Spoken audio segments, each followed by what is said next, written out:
ఇది ఆ బిల్డింగ్స్ ఆ పరిస్థితి ఇప్పుడు కర్రతుమ్మ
నాకు కాదు, నేను నిమిత్త మాత్రుణ్ణి, ప్రభుత్వం నిమిత్త మాత్రులం. ఆ రోజు మాకు ఈ అవకాశం వచ్చింది. వచ్చిన అవకాశాన్ని సద్వినియోగం చేసి తద్వారా మళ్లీ ప్రజలు నిలదొక్కోవాలి, రాష్ట్రం నిలబడాలి అనే ఉద్దేశంతో ముందుకు పోయాం.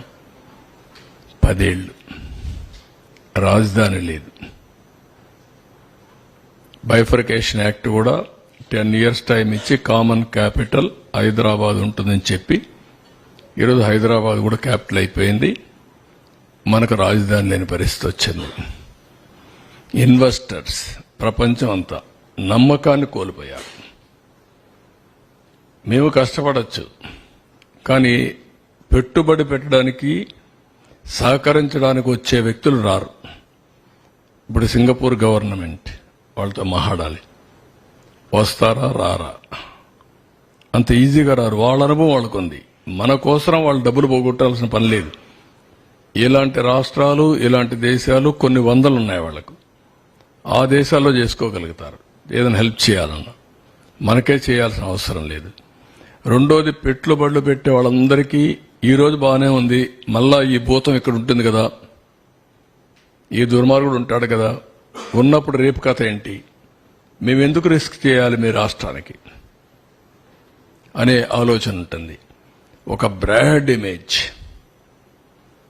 మొత్తం సఫర్ అయిపోయింది. ఎవరిని అడిగినా ఇంకా కూడా ఆలోచిస్తాం, చేస్తాం, అన్ని బాగానే ఉన్నాయి, మీ ట్రాక్ రికార్డు బాగుంది, మీ రాష్ట్రంలో మళ్ళా నమ్మకం ఏంటి మాకు, మీరు ఎట్లా అష్యూరెన్స్ ఇవ్వగలుగుతారు అని అడిగే పరిస్థితి వచ్చింది. This is the case study. ఒక వ్యక్తి అధికారాన్ని తీసుకుని భావితరాల భవిష్యత్తు నాశనం చేశాడు. ఒక శాపంగా మారాడు. ఏ పాపం చేశారండి ఈ రాష్ట్రంలో ఉండే ప్రజలు? రాజధాని లేదు అని చెప్పుకొని పాపం ఏం చేశారు వీళ్ళు? ఇక్కడుండే వాళ్ళు ఒకే అవకాశాల కోసం బయట పోతే పర్లేదు, కానీ ఇక్కడ అవకాశాలు లేక బయట పోవాల్సిన కర్మ ఏం పట్టింది? తెలివితేటలు లేవా? ఇక్కడ వనరులు లేవా? ఇక్కడ అవకాశాలు లేవా? ప్రపంచంలో ఉండే ప్రతి ఒక్క వ్యక్తి ఇక్కడికి వచ్చే అవకాశం ఉంది. గోదావరి, కృష్ణ, పుణ్య నదులున్నాయి, బంగారు పండించే భూములున్నాయి, రైతాంగం ఉన్నారు. Andhra Pradesh rice bowl of India.